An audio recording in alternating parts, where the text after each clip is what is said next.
இன்றைய நற்செய்தி மத்தேயு நற்செய்தி அதிகாரம் 18 இறை வார்த்தைகள் 21 முதல் 35 வரை.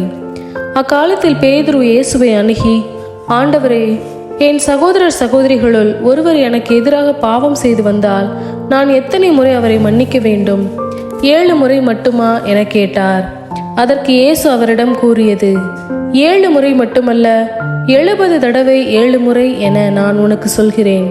விண்ணரசை பின்வரும் நிகழ்ச்சிக்கு ஒப்பிடலாம். ஓர் அரசர் தம் பணியாளர்களிடம் கணக்கு கேட்க விரும்பினார். அவர் கணக்கு பார்க்க தொடங்கிய பொழுது அவரிடம் 10,000 தாலந்து கடன்பட்ட ஒருவனை கொண்டு வந்தனர். அவன் பணத்தை திருப்பி கொடுக்க இயலாத நிலையில் இருந்தான். தலைவரோ அவனையும் அவன் மனைவி மக்களோடு அவனுக்குரிய உடைமைகள் யாவற்றையும் விற்று பணத்தை திருப்பி அடைக்க ஆணையிட்டார். உடனே அப்பணியாள் அவர் காலில் விழுந்து பணிந்து, என்னை பொறுத்தருள்க, எல்லாவற்றையும் உமக்கு திருப்பி தந்து விடுகிறேன் என்றான்.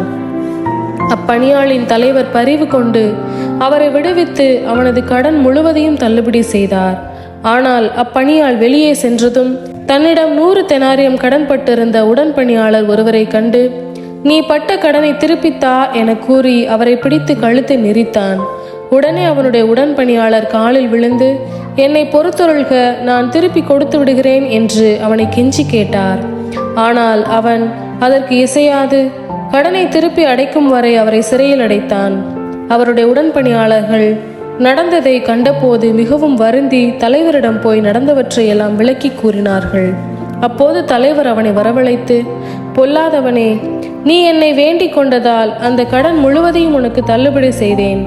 நான் உனக்கு இரக்கம் காட்டியது போல நீயும் உன் உடன்பணியாளருக்கு இரக்கம் காட்டியிருக்க வேண்டும் அல்லவா என்று கேட்டார்.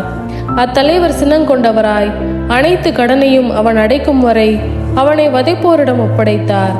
உங்களில் ஒவ்வொருவரும் தம் சகோதர சகோதரிகளை மனமாற மன்னிக்காவிட்டால் விண்ணுலகில் இருக்கும் என் தந்தையும் உங்களை மன்னிக்க மாட்டார். இது கிறிஸ்துவின் நற்செய்தி. கிறிஸ்துவே, உமக்கு புகழ்.